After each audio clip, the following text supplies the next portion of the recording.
I want to do a video on attaining the straddle press to handstand for those who are basically as inflexible as me.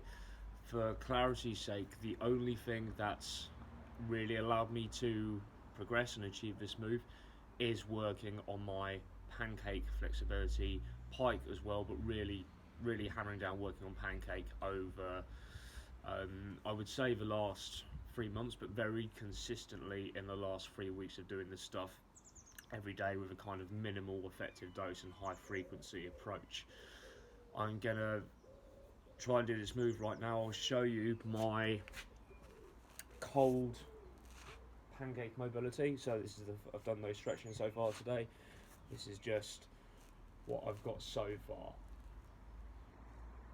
Okay, so you can see there, not exactly like the most flexible, anything like that. That's me contracting my quads as well, trying to pull myself deeper. Okay, so let's count that as a warm-up essentially, and basically see what happens. You see me? Yeah.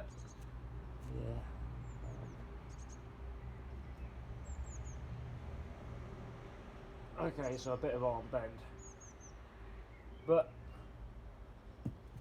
not bad for, what did I stretch for? 15 seconds maybe, something like that. Okay, so you can see how I'm really not the most flexible or mobile person when it comes to this.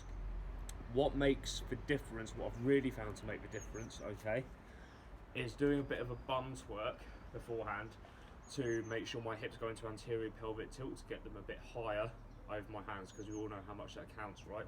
So essentially what you'll see if you rewind the video, I'll do it again now, but if you rewind the video to watch my first attempt, I did like this beforehand, then bent forward. Okay, really trying to eliminate any of lower back bend and start, then finished off with the lower back to come down as low as possible, right? So if I attempt that move again, but don't do the bum twerk out, if I keep posterior pelvic tilt, so I have to bend more for my lower back, you'll see I probably won't be able to do it. Move back a bit. So with PPT, yeah, and absolutely no hope, okay?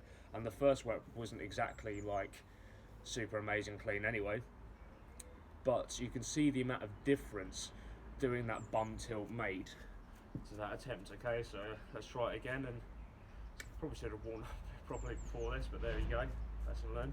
So there, bum tilt, down, and then,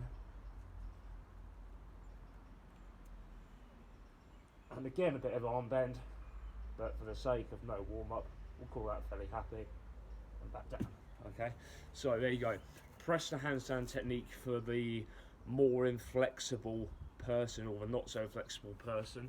Really making sure I've done that bum twerk here, hinge at the hip, and then down to the floor. Okay, rather than keeping the bum in for a PPT and then trying to bend down here.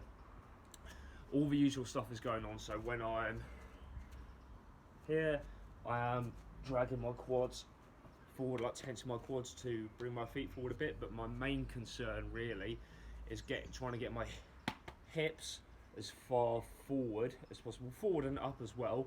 But what's interesting to note is I can handstand push up for 2-3 reps fairly okay. I can negative 90-degree press, straddle variation fairly okay. My triceps pushing muscles are fairly strong. I'm a bit of a push dominant calisthenics athlete, but this press to handstand, it really gave me trouble for a very long time, and it was really frustrating seeing, you know, 7-year-old girls in gymnastics clubs laughing whilst doing this, right?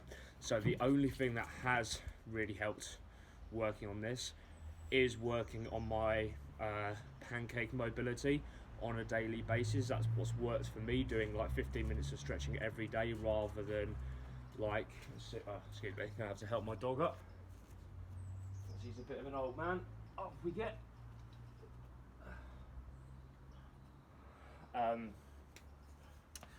So yeah, the only thing that has really help with this is working on pancake mobility on a daily basis. I personally find it much easier to do like 15 minutes of stretching on a daily basis rather than intense loaded mobility maybe 2 or 3 times a week. I find that approach leaves me feeling very beat up the next day, not performing best in my general strength training, and that kind of no loaded mobility but side stretches, all that type of stuff.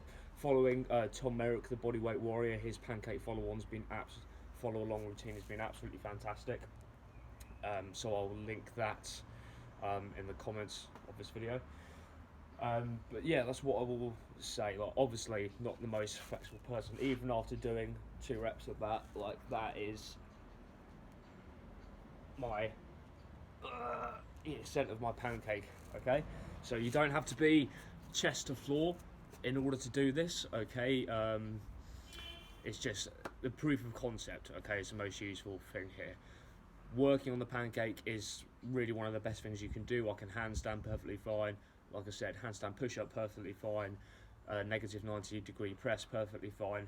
With this, mobility rather than strength. Okay, you can spend years trying to kick down a 5-foot steel door with your strength when it comes to unlocking the new move that's behind that door, or you can just be mobile enough to reach and tap the button. Okay, this wants a mobility move, so really work on that. Okay, but main thing, that bum's work here and down is going to be what's going to help out the most.